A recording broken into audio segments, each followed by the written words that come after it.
Hello student, स्वागत है आपका स्टडी 24 क्लासेस के इस लेटेस्ट वीडियो में। दोस्तों, आज के इस वीडियो में हम लोग सहसंयोजक बंधन के बारे में पढ़ने वाले हैं। इससे लास्ट क्लास में हम लोग रासायनिक बंधन पढ़े थे और रासायनिक बंधन के दो प्रकार होता है। पहला नंबर आयनिक बंधन, दूसरा नंबर सहसंयोजक बंधन है। हम लोग आयनिक बंधन के बारे में पूरा पढ़ चुके थे और आज हम लोग को सहसंयोजक बंधन शुरू करना है। यदि आप लोग आयनिक बंधन वाला क्लास नहीं पढ़े हैं तो कृपया करके वो क्लास कर ले, तभी ये क्लास समझ में आ गई। चलिए दोस्तों, बिना देर किए हुए क्लास को स्टार्ट करते हैं। हम लोग कल पढ़े थे कि रासायनिक बंधन दो प्रकार का होता है। पहला नंबर में आयनिक बंधन है, जिसके बारे में हम लोग कल पढ़ चुके थे कि आयनिक बंधन क्या होता है। दूसरा नंबर सहसंयोजक बंधन है, जो आज हम लोग को शुरू करना है। पहले आयनिक बंधन के बारे में हल्का डिवीजन कर लेते हैं कि आयनिक बंधन क्या होता है। आयनिक बंधन का बेस्ट एग्जाम्पल हम लेते हैं सोडियम। सोडियम की परमाणु संख्या 11 होती है, जिसका इलेक्ट्रॉनिक विन्यास 2, 8, 1। इसका इलेक्ट्रॉनिक विन्यास हो गया। एक लेते हैं क्लोरीन। क्लोरीन की परमाणु संख्या 17, इसका इलेक्ट्रॉनिक विन्यास 2, 8, 7। तो सोडियम चाहता है कि मेरा अष्टक पूरा हो जाए, तो अपना अष्टक पूरा करने के चक्कर में ये एक इलेक्ट्रॉनों को त्याग करता है। क्या करता है? त्याग। और आपको बताया है, जब कोई अपने इलेक्ट्रॉनों को त्याग करता है तो उस पर कौन सा चार्ज आती है? तो प्लस चार्ज आती है। तो इस पर प्लस चार्ज आ जाती है, किस पर? सोडियम पर। क्लोरीन का अपना अष्टक पूरा करने के लिए ये एक त्याग किया है, तो ये एक ग्रहण करेगा। तो ये एक ग्रहण कर लेगा तो इसका अष्टक पूरा हो जाएगा। और बताया है, जब कोई ग्रहण करता है तो उस पर माइनस चार्ज आती है। तो क्लोरीन पर कौन सा चार्ज आएगी? माइनस चार्ज आती है। तो यहाँ पर सोडियम पे प्लस चार्ज आती है, क्लोरीन पे माइनस चार्ज आती है। तो ये सोडियम प्लस चार्ज, ये सोडियम प्लस चार्ज और ये क्लोरीन माइनस चार्ज, ये दोनों सामने मिल जाती है तो सोडियम क्लोराइड बन जाता है। और इसी बंधन को हम लोग आयनिक बंधन कहते हैं। आयन के आदान प्रदान से जो बंधन बनता है उसे हम लोग आयनिक बंधन करते हैं। ये त्यागा है तो ये ग्रहण किया है, तो इस बंधन को हम लोग आयनिक बंधन कहते हैं। इसके बारे में पूरा डिटेल हम लोग कल की क्लास में पूरा पढ़ चुके हैं। आपको ये भी पता है कि कोई भी जो तत्व होता है वो चाहता है कि हम उत्कृष्ट गैसें जैसे बन जाए। उत्कृष्ट गैसों की संख्या 6 होती है। Helium, neon, argon, krypton, radon, xenon. ये उत्कृष्ट गैसें जिसका अष्टक पूरा रहता है। और सारे तत्व चाहता है कि हम उत्कृष्ट गैसें बन जाए और मेरा अष्टक पूरा हो जाए। तो सोडियम भी चाहता है कि हम उत्कृष्ट गैसें, इसके नजदीक उत्कृष्ट गैसें होता है नियोन, ये चाहता है कि नियोन की तरह बन जाए, मेरा अष्टक पूरा हो जाए। क्लोरीन का जस्ट बगल में आर्गन होती है, उत्कृष्ट गैस, ये भी चाहता है कि हम आर्गन की तरह बन के अपना अपना अष्टक पूरा कर ले। तो ये क्या करता है? एक इलेक्ट्रॉन को त्याग कर देता है। तो यहाँ पर जो 2, 8 बनती है 10, जो नियोन की तरफ उत्कृष्ट गैस की तरफ बन जाती है, ये एक और ग्रहण कर लेता है तो आर्गन की तरफ बन जाती है। तो सारे तत्व यही चाहता है कि हम उत्कृष्ट गैसें की तरह बन जाए। उत्कृष्ट गैसें वाली बात हम लोग लास्ट की क्लास में पढ़े हुए हैं कि उत्कृष्ट गैसें क्या होती है। तो चलिए, ये आयनिक बंधन है। आयनिक बंधन के बारे में आप लोग समझ गए होंगे और हम लोग सहसंयोजक बंधन शुरू करते हैं। सहसंयोजक बंधन का मतलब ही है साझा करके बंधन बनाने वाले को सहसंयोजक बंधन कहते हैं।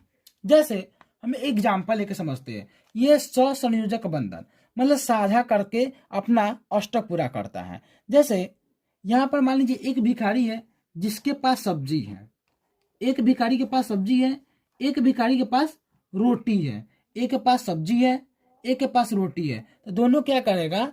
दोनों बोला कि तुम अपना सब्जी रख दो और तुम अपना रोटी रख दो, दोनों साथ में रखो, दोनों बैठ के खाएंगे। लेकिन दोनों का किसी पर्सनल नहीं होगा, दोनों का रहेगा, तुम्हारा भी रहेगा, मेरा भी रहेगा और दोनों का पेट भर जाएगा। यहाँ पर साझा करके यहाँ पर खाना खाया है। वैसा ही सहसंयोजक बंधन में इलेक्ट्रॉनों को साझा करके बंधन बनाता है। इसका पहले एक एग्जाम्पल से समझते हैं। एग्जाम्पल लेते हैं हम लोग। सबसे पहले एग्जाम्पल लेते हैं, हाइड्रोजन लेते हैं। चलिए हाइड्रोजन लेते हैं। हाइड्रोजन की परमाणु संख्या कितनी होती है? 1 होती है। इलेक्ट्रॉनिक विन्यास भी 1 होती है। एक और हाइड्रोजन लेते हैं जिसकी परमाणु संख्या 1, इलेक्ट्रॉनिक विन्यास 1। तो हाइड्रोजन क्या चाहता है कि हम उत्कृष्ट गैसें के बने। तो हाइड्रोजन के जस्ट बगल में उत्कृष्ट गैसें हीलियम होती है, जिसकी परमाणु संख्या 2 होती है। ये उत्कृष्ट गैसें हैं। तो हाइड्रोजन के इलेक्ट्रॉन कितना है? 1 है, इस हाइड्रोजन के इलेक्ट्रॉन।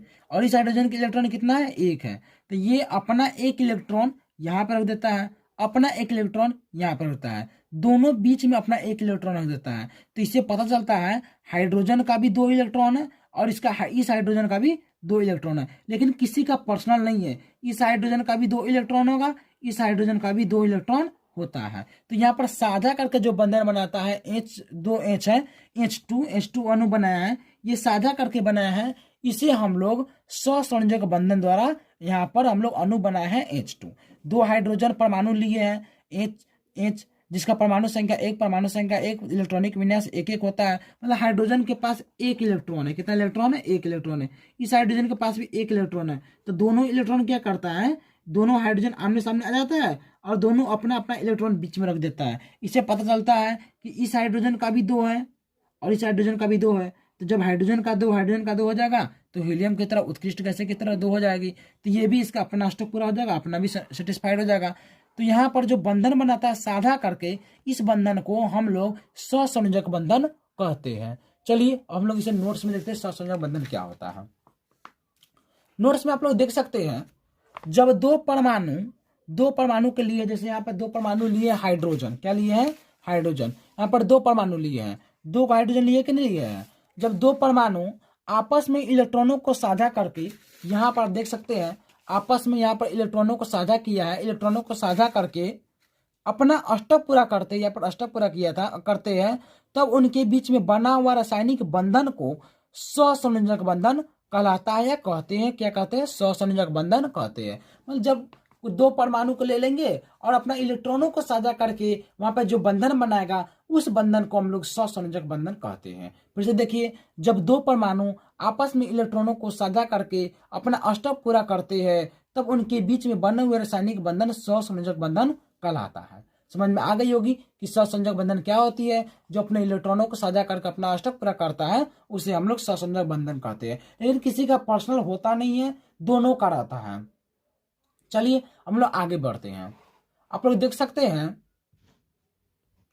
सहसंयोजक बंधन तीन प्रकार के होते हैं। कितने प्रकार का होता है? तीन प्रकार का। पहला नंबर एकल सहसंयोजक बंधन, दूसरा नंबर द्विक सहसंयोजक बंधन, तीसरा नंबर त्रिक सहसंयोजक बंधन। ये तीनों क्या है? एक एक करके पढ़ेंगे। पहला एकल सहसंयोजक बंधन के बारे में पढ़ेंगे। एकल सहसंयोजक बंधन में क्या होता है? एक एक इलेक्ट्रॉन का सजा होता है। और द्विक सहसंयोजक बंधन में दो दो इलेक्ट्रॉन का सजा होता है। और त्रिक सहसंयोजक बंधन में तीन तीन इलेक्ट्रॉनों को सजा होता है। चलिए पहले हम लोग एकल सहसंयोजक बंधन के बारे में जान जाते हैं क्या होता है। यहाँ पर देख सकते हैं एकल सहसंयोजक बंधन के बारे में यहाँ पर दिया गया है। एकल सहसंयोजक बंधन, तो इसमें क्या होता है? एक एक इलेक्ट्रॉनों का साझा होता है। पहले हम लोग एग्जाम्पल से ही समझते हैं। यहाँ पर आप देख सकते हैं हाइड्रोजन अणु को बनना। यहाँ पर अभी जस्ट यही एग्जाम्पल दिए थे, इसके बारे में फिर से समझ लेते हैं। जैसे हाइड्रोजन की परमाणु संख्या एक, इलेक्ट्रॉनिक विन्यास एक। तो इसके पास इलेक्ट्रॉनिक विन्यास इलेक्ट्रॉन एक ही है, तो इस पर एक बिंदु दे दिए हैं। हाइड्रोजन की परमाणु संख्या एक, इलेक्ट्रॉनिक विन्यास एक, तो इस भी हाइड्रोजन पर एक इलेक्ट्रॉन दे दिए। तो इस हाइड्रोजन का यहाँ पर इलेक्ट्रॉन और इस हाइड्रोजन का इलेक्ट्रॉन दोनों साझा करके बीच में अपना रखता है। तो यहाँ पर हाइड्रोजन का भी दो इलेक्ट्रॉन, इस हाइड्रोजन का भी दो इलेक्ट्रॉन, दोनों अष्टक पूरा हो जाता है, सेटिस्फाइड हो जाता है। तो यहाँ पर हाइड्रोजन का भी दो, हाइड्रोजन का भी दो। तो ये हाइड्रोजन उत्कृष्ट गैस हीलियम की तरह व्यवहार करता है। क्यों? क्योंकि हीलियम की परमाणु संख्या दो होती है, तो ये हीलियम की तरह व्यवहार करना शुरू कर देता है। लेकिन यहाँ पर इलेक्ट्रॉन का साझा कितने कितने इलेक्ट्रॉन का साझा किया है? ये भी एक ही इलेक्ट्रॉन का साझा किया है, ये भी एक ही इलेक्ट्रॉन का साझा किया है। और जब एक इलेक्ट्रॉन का साझा करती है, उसे हम लोग एकल सहसंयोजक बंधन कहते हैं। इसलिए बोलेंगे यहाँ पे जो बंधन बना है, इस बंधन को हम लोग एकल सहसंयोजक बंधन कहेंगे। चलिए अब इसका मेन परिभाषा देखते हैं, एकल सहसंयोजक बंधन क्या होता है। आप लोग देख सकते हैं एकल सहसंयोजक बंधन में जब दो परमाणुओं के बीच, जैसे दो हाइड्रोजन लिए हैं, दो परमाणुओं के बीच इलेक्ट्रॉनों का सिर्फ एक युग्म का सजा हो, मतलब एक ही इलेक्ट्रॉन का सजा होता है, तब उनके बीच में बने हुए बंधन को क्या कहते हैं? एकल सहसंयोजक बंधन बनता है या कहते हैं। ये एकल सहसंयोजक बंधन है। जब एक इलेक्ट्रॉन की सजा होती है तो उसे हम लोग एकल सहसंयोजक बंधन कहते हैं। चलिए अब हम लोग एग्जाम्पल नंबर 2 नेक्स्ट पेज में लेते हैं। आप लोग नेक्स्ट पेज में देख सकते हैं कि यहाँ पर हाइड्रोजन दोनों साझा करके बंधन बनाया है H2। क्या बनाया है? H2। तो इस बंधन को एक एक इलेक्ट्रॉन सजा किया है, इसलिए हम लोग एकल सहसंयोजक बंधन इसको कहेंगे। या हाइड्रोजन क्या किया है? यहाँ पर देखिए, यहाँ पर एक इलेक्ट्रॉन इसका, एक इलेक्ट्रॉन इसका, एक इलेक्ट्रॉन इसका, एक इलेक्ट्रॉन इसका, यहाँ पे भी साझा किया है। इसको और दूसरे रूप में लिख सकते हैं या इसके एक और रूप में लिख सकते हैं। यहाँ पर हाइड्रोजन, यहाँ पे हाइड्रोजन, हाइड्रोजन अपना इलेक्ट्रॉन यहाँ पे रखा, ये अपना इलेक्ट्रॉन यहाँ पे रखा, तो इस हाइड्रोजन का भी 2 हो गया और इस हाइड्रोजन का भी 2 हो गया। मतलब ये इलेक्ट्रॉन एक एक इलेक्ट्रॉन की साझा किया है, तो इसलिए बोलेंगे एकल संयोजक बंधन। और ये दोनों इलेक्ट्रॉन क्या किया, साझा किया है, तो ये लिखिए है ये वाला साझा वाले इलेक्ट्रॉन है। क्या है, साझा वाले इलेक्ट्रॉन है। चलिए हम लोग क्या लिखे हैं, बंधन बन जाने के पश्चात, यहाँ पर बंधन बन गया है पश्चात, दोनों परमाणुओं का इलेक्ट्रॉनिक विन्यास उत्कृष्ट गैस से हीलियम की भांति अस्थायी बन जाता है। देख सकते हैं हीलियम की परमाणु संख्या 2 होती है, इलेक्ट्रॉनिक विन्यास भी 2 होती है, तो इस हाइड्रोजन का भी इलेक्ट्रॉनिक विन्यास 2 हो जाएगा, इस हाइड्रोजन का भी इलेक्ट्रॉनिक विन्यास 2 हो जाएगा। तो यहाँ पर हीलियम की तरह व्यवहार करेगा, क्योंकि इसका भी इलेक्ट्रॉनिक विन्यास 2 ही होता है। ये उत्कृष्ट गैस से हीलियम की तरह व्यवहार करता है। चलिए अब हम लोग एग्जाम्पल नंबर दूसरा लेते हैं। क्या है, एग्जाम्पल नंबर 2 है क्लोरीन का बनना। किसका बनना, क्लोरीन का बनना। देख सकते हैं क्लोरीन का बनना, क्लोरीन की परमाणु संख्या क्या इतना होती है, क्लोरीन की परमाणु संख्या 17 होती है। अब दिख रहा है, क्लोरीन की परमाणु संख्या 17 होती है। इसका इलेक्ट्रॉनिक विन्यास 2 8 7, तो 2 8 10, 10 7 17। तो यहाँ पर इसके अंतिम कोशिका कक्षा में इलेक्ट्रॉन की संख्या कितनी है, 7। ये भी चाहता है अपना अष्टक पूरा कर ले, तो यहाँ पर 7 इलेक्ट्रॉन इसके आमने सामने इलेक्ट्रॉन बिंदु संरचना पढ़ाए थे, तो बताए थे कि अंत में जो कोशिका की इलेक्ट्रॉन होती है उसको आमने सामने लिख देते हैं। तो क्लोरीन के सामने लिख देते हैं 2 2 4 2 6 1 7। क्लोरीन का ये हो गया।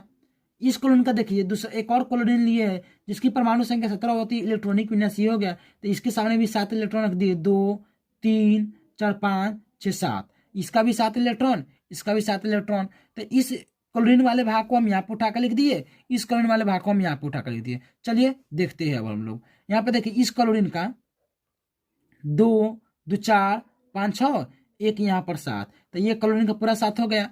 ये क्लोरीन का देखिए 2 2 4 2 6 एक 7 हो गया। लेकिन हम लोग यहाँ पे देखें तो 2 2 4 2 6 2 8, यहाँ पर कितने इलेक्ट्रॉन हो गया, 8। मतलब ये क्लोरीन का 8 इलेक्ट्रॉन साझा करके ये भी प्राप्त करके अपना अष्टक पूरा कर लिया, और ये क्लोरीन का भी 2 2 4 2 6 2 8, ये भी अपना अष्टक पूरा कर लिया। तो यहाँ पर इलेक्ट्रॉन का साझा करके अपना अष्टक पूरा करता है, इसलिए हम लोग सहसंयोजक बंधन कहते हैं। तो ये इलेक्ट्रॉन साझा वाले इलेक्ट्रॉन कहलाते हैं। समझ में आ गई होगी। क्लोरीन की परमाणु संख्या होती है 17, इलेक्ट्रॉनिक विन्यास 2 8 7 2 8 7, तो 7 इलेक्ट्रॉन अपना रख दिया, 7 इलेक्ट्रॉन अपना रख दिया, बीच में 2 2 इलेक्ट्रॉन, एक एक इलेक्ट्रॉन रख दिया, एक एक इलेक्ट्रॉन रखा है, इसलिए हम एकल सहसंयोजक बंधन कहते हैं। और यहाँ पर जो साझा किया इसलिए हम साझा वाले इलेक्ट्रॉन कहते हैं। तो ये हो गया सहसंयोजक बंधन के दूसरा नंबर एग्जाम्पल। और यहाँ पर एक और तरीका से लिख सकते हैं कि ये क्लोरीन अपना एक अंतिम वाला इलेक्ट्रॉन रख दिया, ये क्लोरीन अपना अंतिम वाला इलेक्ट्रॉन रख दिया, 2 इलेक्ट्रॉनों को साझा कर लिया, तो ये कहलाता है एकल बंधन कहलाता है कि क्लोरीन एक एक इलेक्ट्रॉन को साझा किया है, इसलिए हम लोग एकल बंधन कहते हैं। चलिए नोट्स में अब इसको देखते हैं क्या लिखा गया है। नोट्स में देख सकते हैं क्लोरीन की परमाणु संख्या 17 होती है, ठीक है। इसका इलेक्ट्रॉनिक विन्यास 2 8 7 होती है। क्लोरीन परमाणु को अपने निकट उत्कृष्ट गैस से आर्गन की अस्थायी विन्यास 2 8 8, आर्गन की परमाणु संख्या होती है 18, तो ये उत्कृष्ट गैस है, इसकी तरह प्राप्त करने के लिए चाहता है। तो प्राप्त करने के लिए अतिरिक्त इलेक्ट्रॉनों की आवश्यकता होती है। क्लोरीन के पास तो 7 ही है, यहाँ पर 8 है, तो प्राप्त करने के एक और इलेक्ट्रॉनों की आवश्यकता होती है। संयोग करने वाले दोनों परमाणु एक एक इलेक्ट्रॉनों को साझा करके अपना अष्टक पूरा करता है, अपना अष्टक पूरा, और अब दिख रहा होगा, अपना अष्टक पूरा कर लेता है। मतलब आर्गन की परमाणु संख्या 18 होती है, ये उत्कृष्ट गैस है, इसका इलेक्ट्रॉनिक विन्यास ये होता है, तो एक एक इलेक्ट्रॉन को साझा कर लेता है, तो इसका भी अष्टक पूरा देता है। और उत्कृष्ट गैस की तरह आर्गन की तरह अस्थायी विन्यास मतलब इसकी तरह व्यवहार करती है। क्लोरीन के समझ में आ गया होगा। एग्जाम्पल नंबर ये 2 है कि क्लोरीन अपने एक एक इलेक्ट्रॉन साझा करके यहाँ पे सहसंयोजक बंधन माना जाता है, इसे हम लोग एकल बंधन भी कहते हैं। और ये क्लोरीन आर्गन की तरह व्यवहार करता है, इसकी तरह अस्थायी हो जाता है। चलिए एग्जाम्पल नंबर हम लोग थर्ड देखते हैं क्या है। एग्जाम्पल नंबर 2 में क्लोरीन का जो अणु बना है उसका इलेक्ट्रॉन बिंदु संरचना देख लेते हैं। क्लोरीन का देख लीजिए 2 2 4 2 6 1 7, यहाँ पर 2 2 4 2 6 1 7, दोनों क्लोरीन का अपना अपना इलेक्ट्रॉन रख दिया, बीच में 2 इलेक्ट्रॉन रख दिया, इससे पता चला क्लोरीन का भी ये इलेक्ट्रॉन क्या होगा, 2 2 4 2 6 2 8, तो इसका भी अष्टक पूरा हो गया। इस क्लोरीन का भी 2 2 4 2 6 2 8, इसका भी अष्टक पूरा हो गया। तो ये इसका इलेक्ट्रॉन बिंदु संरचना हो जाती है, जिसके बारे में हम लोग इलेक्ट्रॉन बिंदु संरचना के बारे में पहले भी पढ़ चुके हैं। यहाँ पर इलेक्ट्रॉन की संख्या कितने कितने हो रही है, एक एक इलेक्ट्रॉन की संख्या होती है, इसलिए हम लोग एकल सहसंयोजक बंधन कहते हैं। इसे हम लोग एकल ससंयोजक बंधन कहते हैं। यहाँ पर एक एक इलेक्ट्रॉनों का सजा होती है, इसलिए हम एकल ससंयोजक बंधन कहते हैं। चलिए एग्जाम्पल नंबर 3 देखते हैं, मेथेन अणु का बनना। किसका बनना? मेथेन अणु का बनना। देख सकते हैं कार्बन, कार्बन की परमाणु संख्या 6 होती है, इलेक्ट्रॉनिक विन्यास 2 4 होती है। हाइड्रोजन की परमाणु संख्या 1 होती है, इलेक्ट्रॉनिक विन्यास 1 होती है। तो कार्बन के अंतिम कोशिका की संख्या में इलेक्ट्रॉन की संख्या 4 है, इसलिए कार्बन के सामने 4 इलेक्ट्रॉन दर्शा दिए। तीर गुना से दर्शा दी है, 1 2 3 4। ये कार्बन का इलेक्ट्रॉन संख्या हो गई। यहाँ पर हाइड्रोजन तो लिए, लेकिन हाइड्रोजन यहाँ पर हम लोग 4 लिए। कितना लिए हैं? 4 लिए हैं। तो इस बात को पहले हम यहाँ पर बता देते हैं। कार्बन, कार्बन के 4 इलेक्ट्रॉन, तो 1 2 3 4, 4 का इलेक्ट्रॉन हो गया। हाइड्रोजन 4 है, तो हाइड्रोजन का 1 इलेक्ट्रॉन, हाइड्रोजन का 1 इलेक्ट्रॉन, हाइड्रोजन का 1 इलेक्ट्रॉन, हाइड्रोजन का 1 इलेक्ट्रॉन। तो यहाँ पर क्या हो जाएगा? हाइड्रोजन का भी 2 हो जाएगा, इस हाइड्रोजन का भी 2 हो जाएगा, इस हाइड्रोजन का भी 2 हो जाएगा, इस हाइड्रोजन का भी 2 हो जाएगा। अपना 2 इलेक्ट्रॉन करके अपना अष्टक पूरा कर लिया।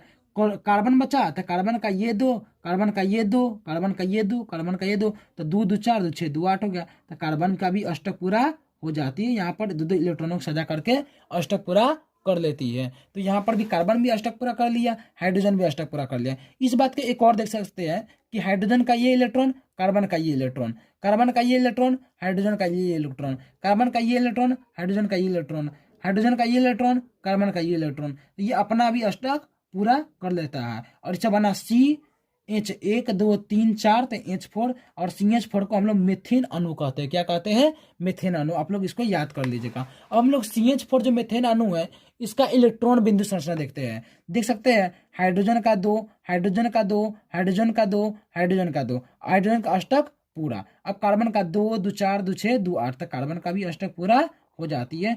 ये है CH4 मेथेन अणु का इलेक्ट्रॉन बिंदु संरचना। अब ये मेथेन क्या है, इस सब के बारे में आप लोग याद ही रखिएगा। CH4 को हम लोग अभी मेथेन कहेंगे। क्या कहेंगे? मेथेन कहेंगे। चलिए अब हम लोग एग्जाम्पल नंबर 4 देखते हैं। अब हम लोग कार्बन टेट्राक्लोराइड के अणु के बनना के बारे में देखेंगे कि कार्बन टेट्राक्लोराइड कैसे बनता है। एकल ससंयोजक बंधन के बारे में हम लोग पढ़ रहे हैं, तो देखते हैं कार्बन टेट्राक्लोराइड के बारे में। कार्बन लेते हैं, कार्बन की परमाणु संख्या 6 होती है, इसका इलेक्ट्रॉनिक विन्यास 2 4 होती है, जो आपको पता है। क्लोरीन, क्लोरीन की परमाणु संख्या 17 होती है, इसका इलेक्ट्रॉनिक विन्यास 2 8 7 होती है। कार्बन की अंतिम कोशिका में 4 इलेक्ट्रॉन, तो कार्बन का 1 2 3 4 इलेक्ट्रॉन हो गया। क्लोरीन हम लोग 4 लेते हैं। कितना लेते हैं? 4। तो क्लोरीन की अंतिम कोशिका में कितना इलेक्ट्रॉन? तो 7। तो देख सकते हैं 2 2 4 2 6 1 7, लेकिन हम लोग क्लोरीन कितना लिए? 4 लिए। ये बात आप लोग याद रखिएगा। तो कार्बन के 1 2 3 4 इलेक्ट्रॉन, तो यहाँ पर ले लिए कार्बन, कार्बन का 1 2 3 4, ध्यान से देखिएगा 1 2 3 4 इलेक्ट्रॉन इसका। क्लोरीन कितना है? 4 है। तो 1 chlorine, 2 chlorine, 3 chlorine, 4 chlorine. Chlorine, chlorine की परमाणु संख्या अंतिम कोशिका में इलेक्ट्रॉन की संख्या 7 है, तो इसका 7 2 2 4 2 6 1 7, 2 2 4 2 6 1 7, 2 2 4 2 6 1 7, 2 1 मिनट, अब दिख रहा होगा, 2 2 4 2 6 1 7। अब देख सकते हैं क्लोरीन का 7 यहाँ पर, और इसको मिला दे तो 8 हो गया। क्लोरीन का अष्टक पूरा। क्लोरीन का ऐसे 7 है और इसको मिला दे तो इसका भी अष्टक पूरा। क्लोरीन का 7 है, इसको मिला दे तो इसका भी अष्टक पूरा, इस क्लोरीन का भी अष्टक पूरा। अब लोग देख सकते हैं, काउंट करके देख सकते हैं कि 2 इलेक्ट्रॉन यहाँ पर, 2 2 4 2 6 2 8, 2 2 4 2 6 2 8, 2 2 4 2 6 2 8, 2 2 4 2 6 2 8। यहाँ पर सबका अपना अष्टक पूरा हो गया। अब कार्बन की बात करते हैं। कार्बन का 2, कार्बन का 2, कार्बन का 2, कार्बन का 2, तो 2 4 बड़ी है तो 8 हो गया। तो कार्बन का भी अष्टक पूरा हो जाती है। यहाँ पर देख सकते हैं कार्बन का भी अष्टक पूरा हो गया, क्लोरीन का भी अष्टक पूरा हो गया। ये इस सबका अष्टक पूरा हो गया है। समझ में आ गई होगी कि कैसे अष्टक पूरा करता है। या इसको एक और रूप से लिख सकते हैं कि क्लोरीन 4 है तो क्लोरीन 1 2 3 4, अपना 1 इलेक्ट्रॉन, अपना 1 इलेक्ट्रॉन, अपना 1 इलेक्ट्रॉन, अपना 1 इलेक्ट्रॉन, अपना 1 इलेक्ट्रॉन, अपना इलेक्ट्रॉन, अपना 1 इलेक्ट्रॉन, अपना 1 इलेक्ट्रॉन। मतलब यहाँ पर एक एक इलेक्ट्रॉनों को साझा करते हैं, इसलिए हम लोग एकल सहसंयोजक बंधन पढ़ते हैं। और एकल सहसंयोजक बंधन का चौथा नंबर एग्जाम्पल देखते हैं। तो यहाँ पर कार्बन कितना है? कार्बन 1। क्लोरीन कितना है? 4 है, तो 1 2 3 4, तो क्लोरीन 4। और कार्बन क्लोरीन 4 होता है, उसे हम लोग कार्बन टेट्राक्लोराइड कहते हैं। क्या कहते हैं? Carbon tetrachloride. इसलिए हम इस सबको हम लोग क्या कहते हैं? Carbon tetrachloride. अब हम लोग कार्बन टेट्राक्लोराइड का इलेक्ट्रॉन बिंदु संरचना देख सकते हैं। जैसे कार्बन, कार्बन का 2 2 4 2 6 2 8 था, कार्बन का भी 8 हो गया। ये कार्बन को घेर देते हैं। क्लोरीन का 2 दो 4 दो 6 दो 8, क्लोरीन का 2 दो 4 दो 6 दो 8, क्लोरीन का 2 दो 4 दो 6 दो 8, क्लोरीन का 2 दो 4 दो 6 दो 8। तो सबका अष्टक पूरा हो गया, तो ये बन गया Cl4। इसको हम लोग कार्बन टेट्राक्लोराइड भी कहते हैं। समझ में आ गई होगी। लेकिन यहाँ पर कितने इलेक्ट्रॉन साझा किया है, ये क्लोरीन भी अपना एक ही इलेक्ट्रॉन रखा है, और ये कार्बन भी अपना एक ही इलेक्ट्रॉन रखा है। ये भी अपना एक रखा है, ये भी अपना एक रखा है, ये भी अपना एक रखा है, ये भी अपना एक रखा है, ये भी अपना एक रखा है, ये भी अपना एक रखा है। मतलब एक एक इलेक्ट्रॉन को साझा किया, और बोले एक एक इलेक्ट्रॉन साझा करता है तो हम लोग एकल सहसंयोजक बंधन कहते हैं। इसलिए हम इस एग्जाम्पल सबको एकल सहसंयोजक बंधन के एग्जाम्पल अभी हम लोग पढ़ रहे हैं। चलिए अभी हम लोग एग्जाम्पल नंबर 5वां लेते हैं कि 5वां नंबर एग्जाम्पल क्या होती है। 5वां नंबर है जल H2O के अणु का बनना।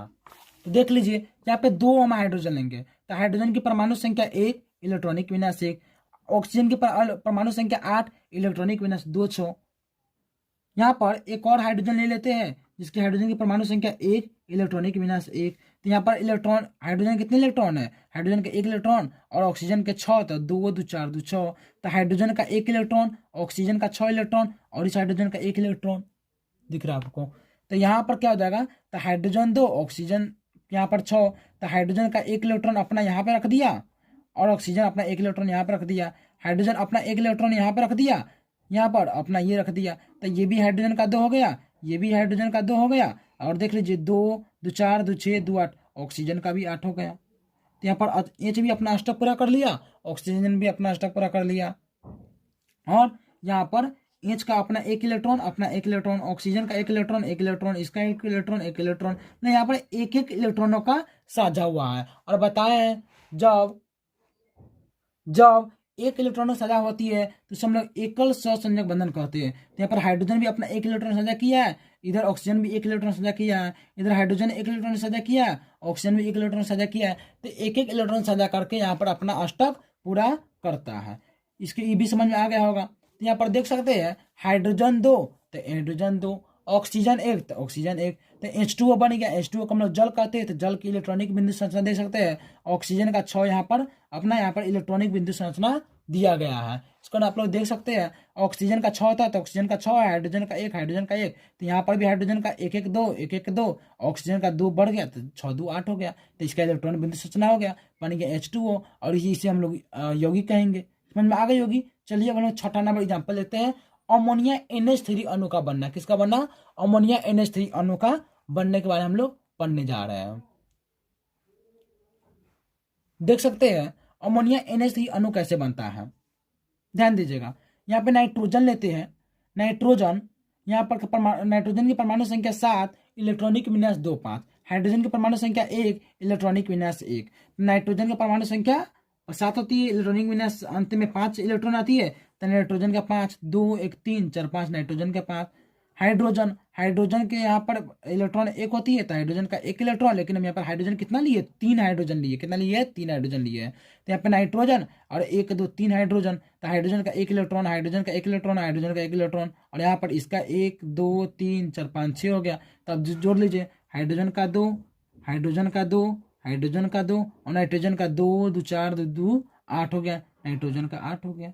आप लोग देख सकते हैं यहाँ पर देखिए, हाइड्रोजन 1 1 इलेक्ट्रॉन साझा किया, नाइट्रोजन भी 1 इलेक्ट्रॉन साझा किया, हाइड्रोजन भी 1 इलेक्ट्रॉन का, नाइट्रोजन भी 1 इलेक्ट्रॉन का, हाइड्रोजन भी 1 इलेक्ट्रॉन का, नाइट्रोजन भी 1 इलेक्ट्रॉन का, 1 1 इलेक्ट्रॉन साझा किया है। तो इसे हम लोग एकल सहसंयोजक बंधन भी कहेंगे। समझ में आ गई होगी। यहाँ पर N तो N, H कितना 1 2 3 तो NH3 को हम लोग अमोनिया कहते हैं। क्या कहते हैं, अमोनिया। आप लोग इस बात को याद रखिएगा, NH3 को अमोनिया कहते हैं। NH3 का इलेक्ट्रॉन बिंदु संरचना देख लीजिए, N हाइड्रोजन का 1 इलेक्ट्रॉन साझा किया था, हाइड्रोजन का 2 इलेक्ट्रॉन, हाइड्रोजन का 2 इलेक्ट्रॉन, हाइड्रोजन का 2 इलेक्ट्रॉन, नाइट्रोजन का 8 इलेक्ट्रॉन। ये हो गया इसका इलेक्ट्रॉन बिंदु संरचना।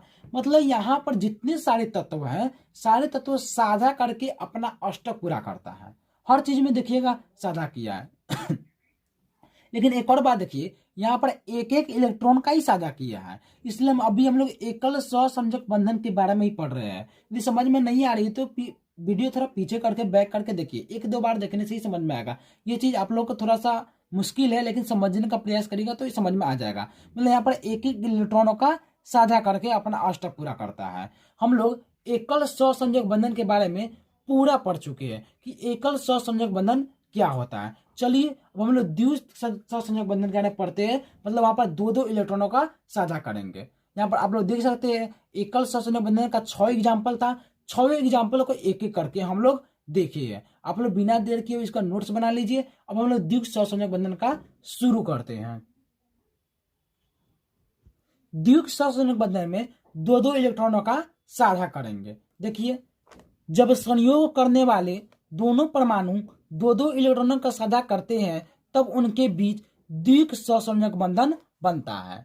जैसे ऑक्सीजन अणु O2 का बनना, O की परमाणु संख्या 8, इलेक्ट्रॉनिक विन्यास 2 O की परमाणु संख्या 8, इलेक्ट्रॉनिक विन्यास 2 तो इसके अंतिम कोशिका की कक्षा में 6 इलेक्ट्रॉन, इसके भी 6 इलेक्ट्रॉन। तो ऑक्सीजन का 2 2 4 2 6 इलेक्ट्रॉन, इसका 2 2 4 2 6 इलेक्ट्रॉन। अब देख सकते हैं ऑक्सीजन अपना इलेक्ट्रॉन रखा है 2 2 4 2 6 इलेक्ट्रॉन, और ये भी अपना ऑक्सीजन रखा है 2 2 4 2 6 इलेक्ट्रॉन। तो देख सकते हैं यहाँ पर देखिए 2 2 4 2 6 और 2 8 हो गया। तो ये ऑक्सीजन का अष्टक पूरा हो गया। इसका देख लीजिए 2 2 4 2 6 2 8, इसका भी अष्टक पूरा होगा। मतलब बीच में एक बेकारी बोलता है तू अपना इलेक्ट्रॉन रख, ये बोलता है हम अपना इलेक्ट्रॉन रखेंगे। दोनों इलेक्ट्रॉन रख, दोनों का अपना अष्टक पूरा हो जाएगा, दोनों सेटिस्फाइड हो जाएंगे। जैसे एक भिखारी बोलता है हम अपना रोटी रखते हैं और तू वो बोलता सब्जी रखो, दोनों बीच में रखेंगे, दोनों किसी पर्सनल का होगा नहीं, दोनों का पेट भर जाएगा। वैसा ही ये भी अपना एक इलेक्ट्रॉन रखता है, अपना इलेक्ट्रॉन रखता है, और यहाँ पर दोनों सेटिस्फाइड हो जाते हैं। आप लोग देख सकते हैं, या ऑक्सीजन का इस ऑक्सीजन का 2 इलेक्ट्रॉन, इस ऑक्सीजन का 2 इलेक्ट्रॉन, दोनों साझा करके बनाया तो द्वितीय बंधन कहते हैं। क्या कहते हैं? द्वितीय बंधन। अब हम लोग O2 का इलेक्ट्रॉन बिंदु संरचना देखते हैं। O2 की इलेक्ट्रॉन बिंदु संरचना, ऑक्सीजन का 2 2 4 2 6, ऑक्सीजन का 2 2 4 2 6। तो इसका अष्टक पूरा करने के लिए यहाँ पर 4 4 2 6 6 और 2 8, तो इसका अष्टक पूरा हो गया। इसका इस ऑक्सीजन का देखिए 2 2 4 2 6 2 8, इसका भी अष्टक पूरा हो गया। मतलब यहाँ पर दो दो इलेक्ट्रॉनों को साझा करके अपना अष्टक पूरा कर लिया। ये अपना 2 रखा है, ये अपना 2 रखा है, और दोनों अपना अष्टक पूरा कर लिया है। तो इसे हम लोग द्विक सहसंयोजक बंधन कहेंगे। चलिए एग्जाम्पल नंबर दूसरा लेते हैं। कार्बन डाइऑक्साइड CO2 का बनना। किसका बनना? CO2 का बनना। वीडियो हल्का कट गई थी, हम लोग पढ़ रहे थे कार्बन डाइऑक्साइड अणु CO2 का बनना। देख लीजिए, तो कार्बन डाइऑक्साइड CO2 का बनना, तो कार्बन की परमाणु संख्या 6, इसका इलेक्ट्रॉनिक विन्यास 2 4, ऑक्सीजन की परमाणु संख्या 8, इलेक्ट्रॉनिक विन्यास 2 6, ऑक्सीजन 2 ऑक्सीजन ले रहा है, इसकी परमाणु संख्या 8, इलेक्ट्रॉनिक विन्यास 2 6। तो कार्बन की परमाणु संख्या मतलब अंतिम इलेक्ट्रॉनिक संख्या 4, ऑक्सीजन का 6, ऑक्सीजन का 6 हो गया। तो देख सकते हैं ऑक्सीजन का 6, तो ऑक्सीजन का 2 2 4 2 6, कार्बन का यहाँ पर 4, तो कार्बन का 1 2 3 4, और ऑक्सीजन का 6, तो ऑक्सीजन का 2 2 4 2 6 दिख रहा है आप लोगों को। तो यहाँ पर इसका भी सबका अपना अपना अंतिम कोशिका इलेक्ट्रॉन रख दिए। तो देख लीजिए ऑक्सीजन का 6, तो ऑक्सीजन का 2 2 4 2 6, कार्बन का 1 2 3 4, तो कार्बन का 1 2 3 4, यहाँ पर इसका ऑक्सीजन का 2 2 4 2 6, तो ऑक्सीजन का 2 2 4 6। तो देख लीजिए 2 2 4 2 6 2 8, ऑक्सीजन का पूरा हो गया।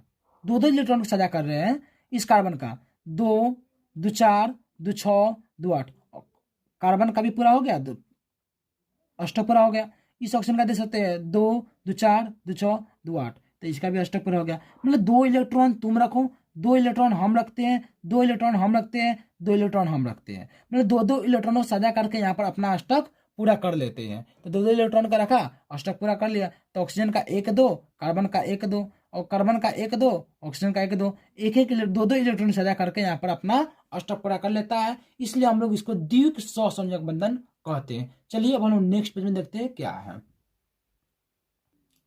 यहाँ पर देख सकते हैं CO2 की इलेक्ट्रॉन बिंदु संरचना, कार्बन का 4 इलेक्ट्रॉन, तो 1 2 3 4, ऑक्सीजन का 6, तो 2 2 4 2 6, ऑक्सीजन का 6, तो 2 2 4 2 6। तो देख लीजिए यहाँ पे 4 4 2 6 6 2 8, तो ऑक्सीजन का अपना अष्टक पूरा हो गया। इस ऑक्सीजन का देखिए 2 4 2 6 2 8, तो इस ऑक्सीजन का भी अष्टक पूरा हो गया। और इसका देखिए 4 4 8, कार्बन का भी अपना अष्टक पूरा हो गया। मतलब सारे यहाँ पर अष्टक पूरा कर लेता था, ये कार्बन और ये 2 ऑक्सीजन, तो CO2 इसे बोलते हैं कार्बन डाइऑक्साइड। अपना अष्टक पूरा करके यहाँ पर जो बंधन बनाया है, इस बंधन को तो सहसंयोजक बंधन कहते हैं, लेकिन ये द्विक सहसंयोजक बंधन है। चलिए हम लोग का द्विक सहसंयोजक बंधन खत्म होता है। अब हम लोग त्रिक सहसंयोजक बंधन शुरू करते हैं, या त्रिबंधन कहते हैं। देखिए त्रिक सहसंयोजक बंधन के बारे में, तो त्रिक सहसंयोजक बंधन में आप समझ सकते हैं कि यहाँ पर 3 इलेक्ट्रॉन साझा होगा। देखिए जब संयोग करने वाले दो परमाणु तीन तीन इलेक्ट्रॉनों को साझा करते हैं उसे त्रिक सहसंयोजक बंधन कहते हैं। जैसे देख सकते हैं नाइट्रोजन का बनना, नाइट्रोजन अणु N2 का बनना, नाइट्रोजन 2 ले रहे हैं, नाइट्रोजन की परमाणु संख्या 7, इलेक्ट्रॉनिक विन्यास 2 5, नाइट्रोजन की परमाणु संख्या 7, इलेक्ट्रॉनिक विन्यास 2 5। तो ये क्या करता है, इसके इलेक्ट्रॉन की संख्या 5, इसका इलेक्ट्रॉन की संख्या 5, तो दे सकते हैं तो 3 इलेक्ट्रॉन यहाँ, 3 2 5, इसका 5 ये वाला को, इसका दे सकते हैं 3 यहाँ, 3 2 5, नाइट्रोजन का 2 इलेक्ट्रॉन, नाइट्रोजन का 3 इलेक्ट्रॉन, तो 3 2 5 इसका, और यहाँ पर 3 इसका 2 इसका, तो यहाँ पर देख सकते हैं 3 3 इलेक्ट्रॉन को सजा कर लिया, यहाँ पर भी 3 3 इलेक्ट्रॉनों को सजा कर लिया। नाइट्रोजन का बच्चा यहाँ पर 1 2 3 4 5 6 6 2 8, यहाँ पे 2, यहाँ पर 4, तो 4 2 सॉरी 6 6 2 8, तो यहाँ पर 3 3 इलेक्ट्रॉनों का 3 3 इलेक्ट्रॉन सजा किया है, इसलिए बोलेंगे इसे त्रिआबंध कहेंगे या त्रिक सहसंयोजक बंधन कहेंगे।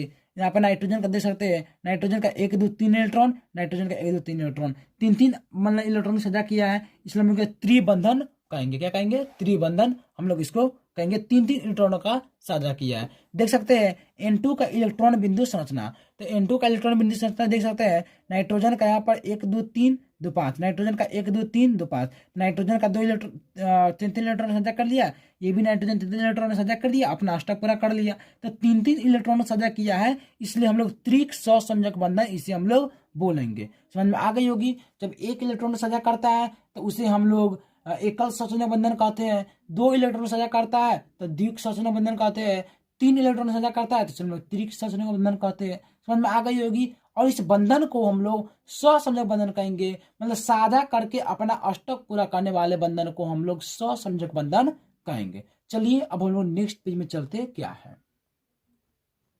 नेक्स्ट पेज में एग्जाम्पल नंबर 2 है एसिटिलीन अणु का बनना।